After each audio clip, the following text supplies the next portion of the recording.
السلام عليكم ورحمة الله تعالى وبركاته. مرحبا بالجميع وتحية إليكم من جديد. برنامج اليوم هو برنامج مهم موجه خاصة إلى الإخوة والأخوات الذين لديهم تساؤل عن إجراءات يوم الموعد والمقابلة بالسفارة الأمريكية. إذن هناك نقاط مهمة سوف نتطرق لها في البرنامج، ولا بأس إن استفدتم من البرنامج أن تقوموا بمشاركته مع الأصدقاء والأحبة، هذا كله لكي تعم الفائدة. ولا تنسوا أن تشتركوا في القناة. إذن إلى كل من يسألون على إجراءات الموعد والمقابلة بالسفارة الأمريكية، نؤكد بأننا سبق أن قمنا بتنزيل برامج مهمة متعلقة بهذا التساؤل المطروح من طرف إخوة وأخوات هم بصدد إن شاء الله لديهم مواعيد بالسفارات أو القنصلية الأمريكية في بلدهم الأم. وهذه البرامج أكيد وضحنا فيها كل النقاط المهمة التي تسير فيها إجراءات المقابلة بالسفارة الأمريكية. إذن نؤكد كل من يطرحون هذا التساؤل لا داعي للحيرة، لا داعي للقلق، واعلموا بأنه إجراءات المقابلة في حالة أنه الملف الذي يخصكم مكتمل والحمد لله لديكم الثقة في أنفسكم وجميع المستندات المطلوبة منكم مكتملة، كذلك الملف الطبي الذي تعنون به ليس به مشاكل صحية، أكيد فالأمور سوف تمر مرور الكرام بدون عرقلة بدون مشكل. إجراءات المقابلة بالسفارة الأمريكية تختلف من صنف إلى صنف آخر، أي من أنواع التأشيرات المتعلقة بالهجرة أو بالتأشيرات المتعلقة بغير الهجرة إلى الولايات المتحدة الأمريكية. كل صنف أو كل شخص ممكن أن إجراءاته سوف تمر في وقت معين، ونؤكد لكي تطمئنوا. بالنسبة للذين لديهم أسرة، مثلا متزوج أو متزوج لديه أطفال أو أبناء، هؤلاء الذين هم متزوجين أكيد المدة التي قد تمر فيها إجراءات مقابلتكم بالسفارة الأمريكية سوف نجدها طويلة بعض الشيء، ولكن بالنسبة للاختلاف هو سوف نجده وارد ما بين الفئتين. المتزوج هو وزوجته فقط، الوقت الذي تمر فيه المقابلة ليس هو الوقت الذي تمر فيه مقابلة الزوج وزوجته ومثلا معهم أطفال أو أبناء، هذا للتأكيد. ونؤكد كذلك بالنسبة للعازب فالوقت الذي يمر كمقابلة للمعني بالأمر هي تمر في وقت وجيز، ليس هو الوقت الذي تمر فيه إجراءات المتزوجين، هذا للتأكيد. بالنسبة لإجراءات المقابلة أكيد هناك مقابلات يعني ضروري ومؤكد أن إجراءاتها تتم، أي الأسئلة التي سوف يتلقاها المعني بيوم المقابلة هي بالإنجليزية، ضروري ومؤكد. وهناك مقابلات ممكن أن يختار المعني بالمقابلة اللغة التي شاء.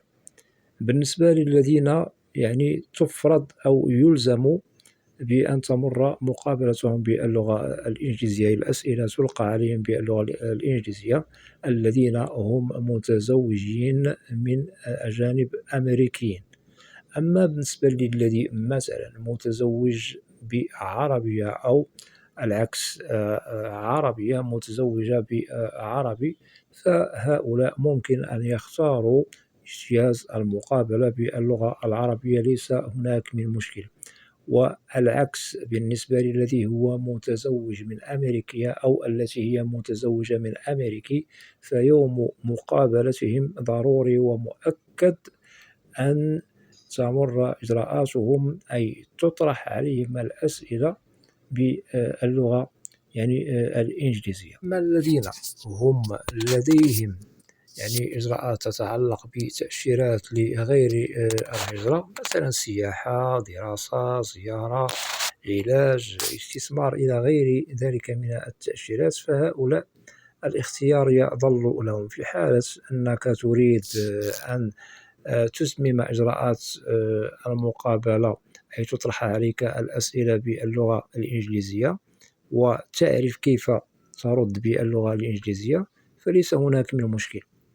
وبالنسبة للإخوة الذين هم يريدون اللغة العربية، فالاختيار يظل لكم، وأنتم غير ملزمون بأن تتم الإجراءات المقابلة باللغة الإنجليزية.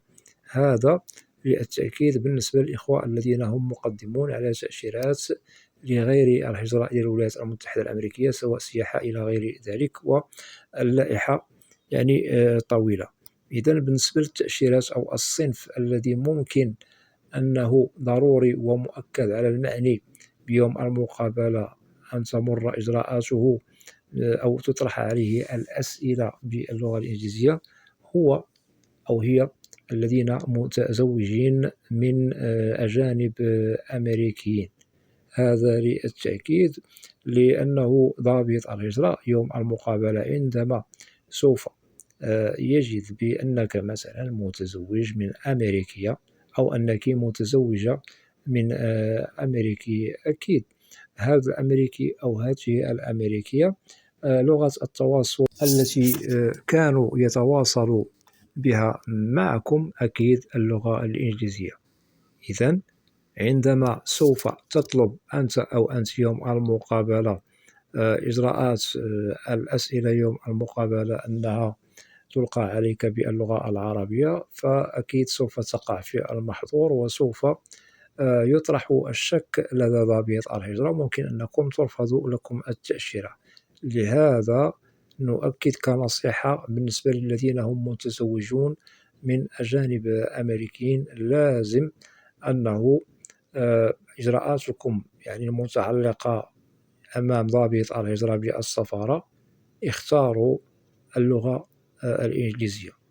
هذا سوف يسهل عليكم الحصول على الفيزا بدون مشكل، ولو أنه سوف نجد اللغة الإنجليزية ضعيفة لديكم، ولكن ممكن أن ضابط الهجرة سوف يتفهم الأمر وممكن تتحصلوا على الفيزا بالسلام. أما في حالة اخترتم اللغة العربية، فاعلموا أنكم سوف تقعوا في المحظور وسوف يطرح الشك، وممكن أنه ترفض لكم التأشيرة. إذن لا خوف من يوم المقابلة في حالة أنه ولو لديكم اللغة الإنجليزية تتفهم بعض الكلمات إلى غير ذلك، وأنه عندما تطرح عليكم الأسئلة ممكن الإجابة بالإنجليزية ولو ضعيفة لديكم، فضابط الهجرة سوف يتفهم الأمر وممكن الحصول على الفيزا. أما في حالة اخترتم اللغة العربية، فأكيد كما وضحنا وأكدنا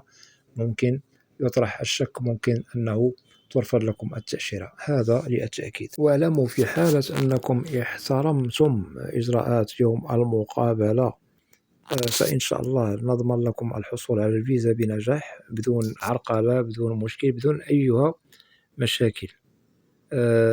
أكيد وضحنا لازم أن نجد الملف مكتمل، الملف الصحي ليس به مشكل، كذلك نحترم إجراءات الأسئلة التي سوف تطرح عليكم. هل ممكن لنا أن نجيب كاختيار للغة العربية، أو أنه ضروري لازم اختيار اللغة الإنجليزية؟ هذا للتأكيد، لأنه وضحنا لكم هناك تأشيرات ممكن للمعني بالمقابلة أن يختار اللغة العربية بدون خوف، وسوف تطرح عليكم الأسئلة بالعربية، والأسئلة هي في المتناول، يعني الأسئلة هي في صلب الوثائق، وكذلك الform أو الاستمارة التي قدمتم بها على أيها نوع من التأشيرات. ونؤكد كذلك على نقطة مهمة بالنسبة للإخوة الذين لديهم شمل عائلي إلى الولايات المتحدة الأمريكية.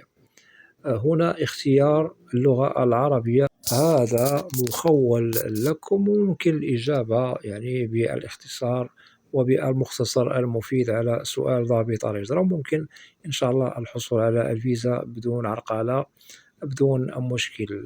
فقط بالنسبة للإخوة الذين هم متزوجين من الأجانب، هؤلاء لازم أنهم يحذروا من اختيار الأسئلة وطرح الأسئلة باللغة العربية يوم الموعد والمقابلة، هذا للتأكيد ولكي تمر أموركم بخير وسلام بدون عرقلة بدون مشكل، لأن هناك إخوة متزوجين من أجانب أمريكيين وقعوا في المحظور عندما اختاروا اللغة العربية.